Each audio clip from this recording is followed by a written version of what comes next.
Which leads me to water break. Which leads me to the next thing I'd like to talk to you about, and that's your optometrist. I go to a local optometrist in the city I live in who has been in business for, I don't know, more years than I've lived in the city probably. And we have a pretty good relationship. I like it. I highly recommend it. You may prefer going to a chain vision center or anything like that. But one of the reasons I really like my optometrist is because if something happens, they will provide you with a spare contact lens or two. And that may not make sense. I'll explain. The situation happened where I was closer. Hang on. Okay, situation happened where I was closer to my optometrist than I was to my house. And I ran out of contacts. And it would have taken me twice as long to drive to the optometrist, or drive home and then drive to the optometrist as it would just to swing by the optometrist to get a pair of contacts. So I called the optometrist and I told him I would buy a box because it would just be closer. And my contacts, which I'll get into in a little bit, these guys are not bad. I think I pay $40 a box. And again, same prescription both eyes, so one box will fit what I need. But I got there and the lady was like, no, you don't have to buy a box. Here's just two. And she had, I guess they have open boxes or something. She just handed me the two. And I tried to pay for them, she wouldn't let me. So I really like having an optometrist like that. You get situations like that where it really works, I feel like, to the advantage to have a local optometrist or an optometrist you know on a first name basis, who knows you on a first name basis. So I mean, that's something I'd recommend. And the other thing about optometrists, I'd say, no matter where you go, is be honest with them. Because half-truth, whole lies, things like that with your eye doctor kind of can get you into trouble.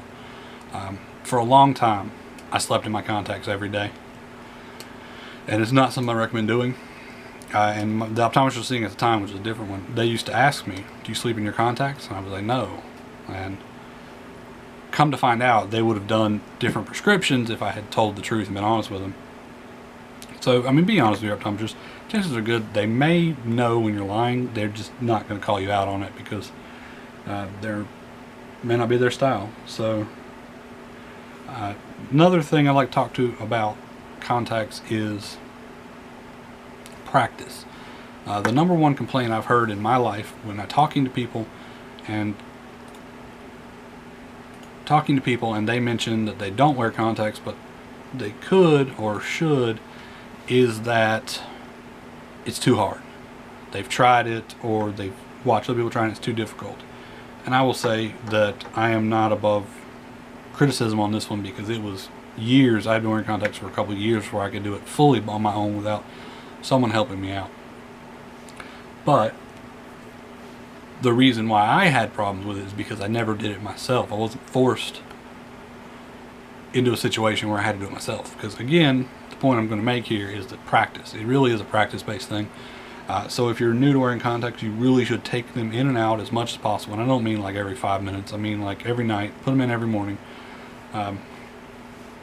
By trying to wear them full time, I think I really hindered my development. And really, you'll come to learn. I'm doing the eye thing because I'm about to show you. You'll come to learn how easy it is to touch your eye without blinking with some practice. And I mean, after a while, some people really struggle with touching their eye. I did. After a while, you get to the point where it doesn't even matter. Your eyes are dead. I mean, you can poke yourself in. They're not dead. You can poke yourself in the eye without a problem. It stings a little, but not as bad as your brain thinks it's going to do. I mean, I think it's biological. We protect our eyes when something starts to come close. But I mean, you'll come to find a rhythm, things like that. And if you, that demonstration is actually how I do mine every morning. It really works for me. Some people look away. They like to surprise. They try to come from the side. I mean, this is just for me. You got to find what works for you. But for me, it really is just that simple. I don't have to touch my top eyelid. Just right in there. You do start to blink after a while, so you got to be quick about it. I mean, you can't just dilly-dally. So yeah, I mean, find your rhythm. It's not water break. It's not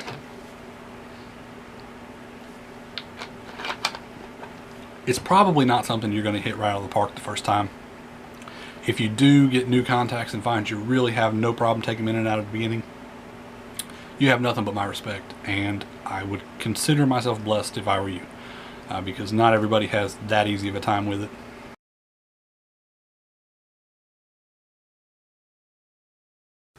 And, as always, it's okay not to like something, just don't be a jerk about it.